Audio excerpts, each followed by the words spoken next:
नमस्ते और the deep dive में आपका स्वागत है। आज हमारे पास एक बहुत ही दिलचस्प और कह सकते हैं थोड़ा अजीब सा स्रोत है। ये क्रियोसोटम नाम के एक पदार्थ के बारे में है जो लकड़ी के तारकोल यानी वुड टार को डिस्टिल करके बनाया जाता है। अब ये स्रोत किसी केमिस्ट्री की किताब से नहीं है। जिस तरह की भाषा है, जिस तरह के विवरण हैं, उससे लगता है कि ये होम्योपैथी की मटेरिया मेडिका का एक हिस्सा है। बिल्कुल। और मटेरिया मेडिका को समझने का सबसे आसान तरीका है कि इसे किसी पदार्थ की एक तरह से पर्सनालिटी प्रोफाइल या बायोडाटा समझें। अच्छा। इसमें उस पदार्थ से जुड़े हर छोटे बड़े शारीरिक और मानसिक लक्षण को भी बहुत विस्तार से दर्ज किया जाता है ताकि उसे मरीज के लक्षणों से मिलाया जा सके। तो आज हम एक जासूस की तरह काम करेंगे। हम क्रियोसोटम नाम के इस पदार्थ की प्रोफाइल को डिकोड करने की कोशिश करेंगे जो इस स्रोत में दी गई है। मतलब ये किन लोगों या किन अवस्थाओं से जुड़ा है, इसकी सबसे अनोखी पहचान क्या है। तो चलिए इस किरदार की एक तस्वीर बनाना शुरू करते हैं। हाँ, जरूर। स्रोत सबसे पहले इसकी शक्ल सूरत के बारे में क्या बताता है? तो स्रोत की शुरुआत एक बहुत ही खास शारीरिक बनावट के साथ होती है। इसमें कहा गया है कि ये प्रोफाइल अक्सर उन लोगों से मेल खाती है जिनका रंग सांवला, शरीर दुबला पतला और कह सकते हैं अविकसित होता है। एक दिलचस्प बात यह है कि ये लोग, खासकर बच्चे, अपनी उम्र के हिसाब से बहुत लंबे हो सकते हैं। लेकिन जो बात सबसे ज्यादा ध्यान खींचती है वो है बच्चों के लिए इस्तेमाल किया गया विवरण। कौन सा? बूढ़े दिखने वाले झुर्रियों वाले बच्चे। एक मिनट, बूढ़े दिखने वाले झुर्रियों वाले बच्चे? ये सुनने में तो किसी कहानी जैसा लग रहा है, किसी मेडिकल टेक्स्ट जैसा तो नहीं। इसका क्या मतलब हुआ? ये नाटकीय जरूर है, लेकिन इसका एक गहरा मतलब है। ये कुपोषण या जिसे स्रोत रैपिड एमेसिएशन कहता है, यानी तेजी से शरीर का क्षय, उस विचार से जुड़ा है। अच्छा। इसका मतलब है कि बच्चे में जीवन शक्ति या वो जो स्पार्क होता है वो बहुत कम है। उसका विकास ठीक से नहीं हो रहा, जिससे उसका चेहरा अपनी उम्र से ज्यादा बड़ा और थका हुआ लगता है। तो ये सिर्फ बाहरी रूप रंग की बात नहीं है? बिल्कुल नहीं। ये एक अंदरूनी कमजोरी का संकेत है।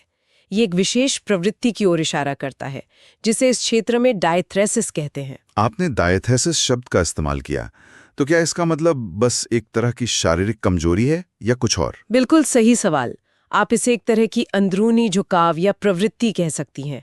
जैसे कुछ लोगों को सर्दी जुकाम बहुत जल्दी पकड़ लेता है, वो उनकी एक प्रवृत्ति है। समझ गया।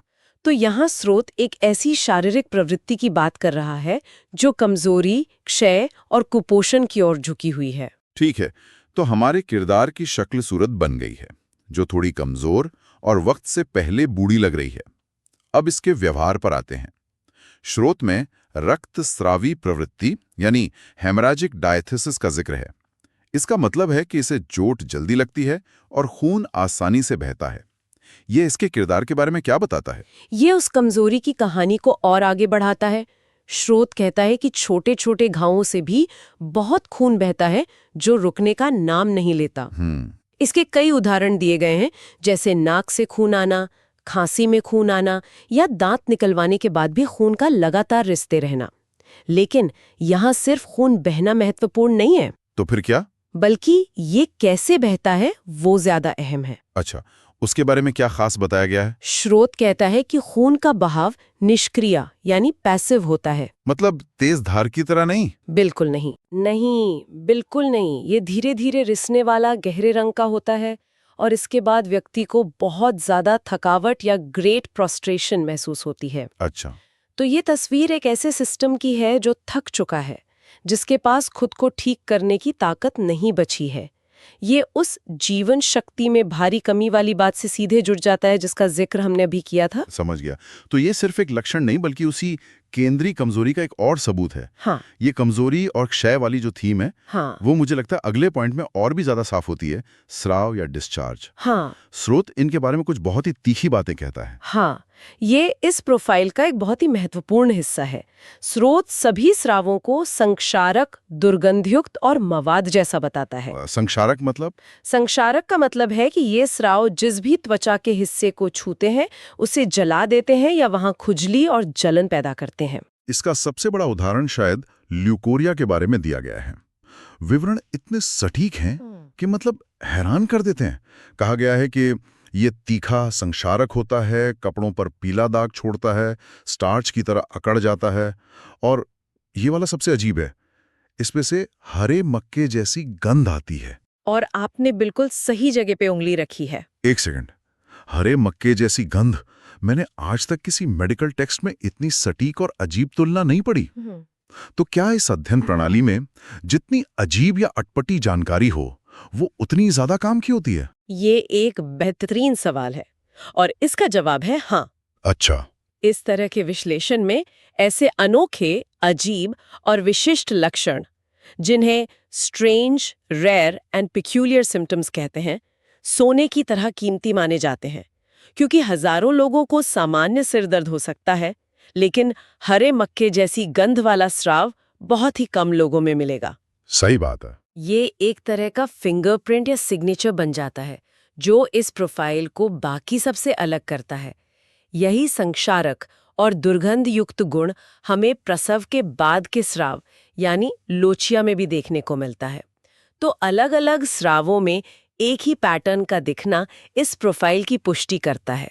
ये सड़न और क्षय वाली बात जो आपने स्राव के बारे में कही, क्या यही चीज हमें दर्द और दूसरी शारीरिक अनुभूतियों में भी देखने को मिलती है? निश्चित रूप से। स्रोत में खुजली का जिक्र बहुत जोरदार तरीके से किया गया है।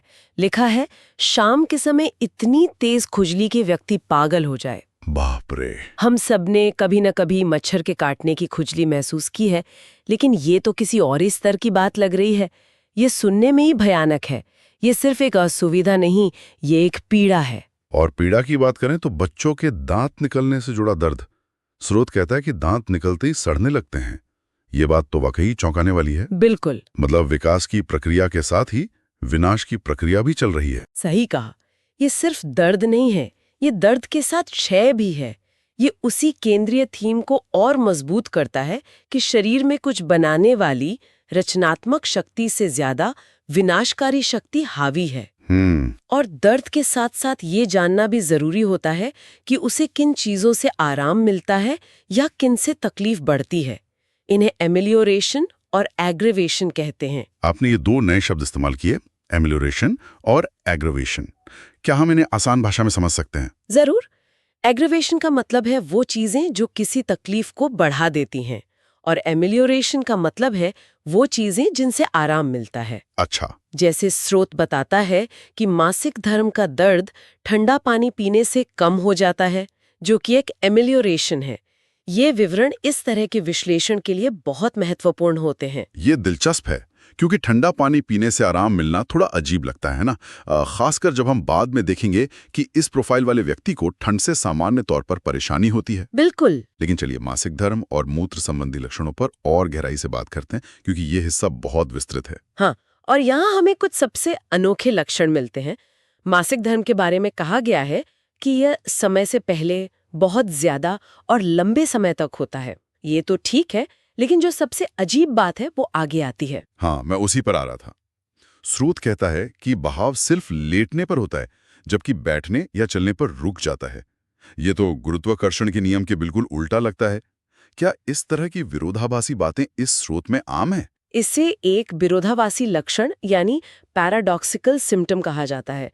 और जैसा मैंने पहले कहा, ऐसी ही चीजें इस प्रणाली में सबसे ज्यादा महत्वपूर्ण मानी जाती हैं। अच्छा। क्योंकि ये सामान्य उम्मीद के ठीक विपरीत है। ये उन मुख्य पहचानों में से एक है जो इस क्रियोसोटम प्रोफाइल को दूसरों से अलग करती है। एक और पैटर्न पर ध्यान दें, बहाव रुक रुक कर भी होता है। मतलब ये कुछ घंटों या एक दिन के लिए बंद हो जाता है और फिर से शुरू हो जाता है। और यही पैटर्न हमें प्रसव के बाद के स्राव, लोचिया में भी देखने को मिलता है। स्रोत कहता है लगभग बंद हो जाता है, फिर से ताजा हो जाता है। ये तो एक ही पैटर्न की बार बार पुष्टि हो रही है। जी। और मूत्र संबंधी लक्षण भी कम अजीब नहीं है। पेशाब पर नियंत्रण ना रहना, केवल लेटने पर ही पेशाब कर पाना, और ये कि सुबह जागने पर पेशाब की इतनी तेज इच्छा होती है कि बिस्तर से तुरंत निकलना मुश्किल हो जाए। ये सभी लक्षण एक ही चीज की ओर इशारा करते हैं, स्फिंक्टर की कमजोरी या शिथिलता, लेकिन बहुत ही विशिष्ट परिस्थितियों में। केवल लेटने पर ही पेशाब कर पाना एक और बहुत ही अजीब लक्षण है। ये हमें ये सोचने पर मजबूर करता है कि इन सभी अलग अलग और अजीब लगने वाले लक्षणों को कौन सी एक अकेली अंतर्निहित अवस्था जोड़ सकती है। स्रोत हमें इन बिंदुओं को जोड़ने के लिए ही उकसाता है। ठीक है, तो अगर हम इस क्रियोसिमोटम किरदार के लिए एक यूजर मैनुअल जैसा कुछ बना रहे हों, तो इसके डूज एंड डोंट्स क्या होंगे? मतलब इसे किन चीजों से अच्छा लगता है और किन से बुरा?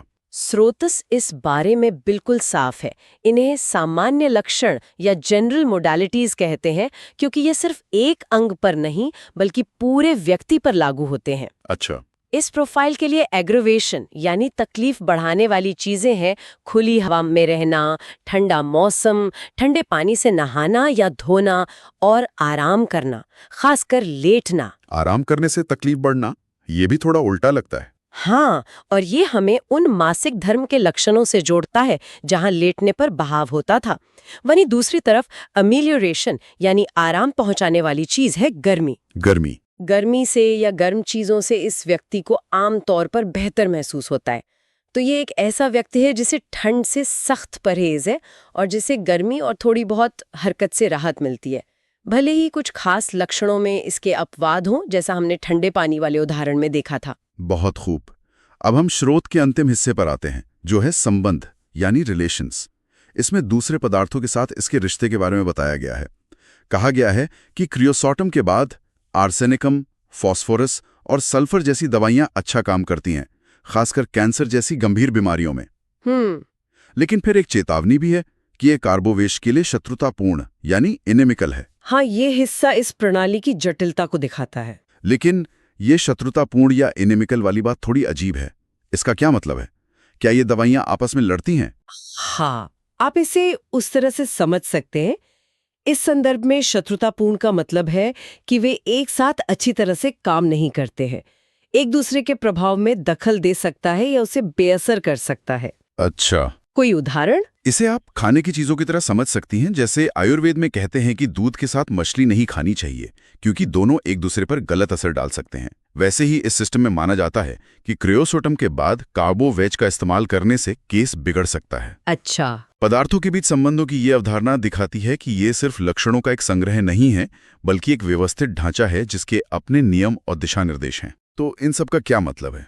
हमने इस पूरी चर्चा में एक किरदार की तस्वीर बनाई है। एक दुबला पतला सांवले रंग का व्यक्ति जो कमजोर है, जिसे खून बहने की प्रवृत्ति है, जिसके स्राव में से हरे मक्खे जैसी अजीब गंध आती है, जिसके दांत निकलते ही सड़ जाते हैं और जिसका खून का बहाव चलने पर रुक जाता है और लेटने पर शुरू होता है।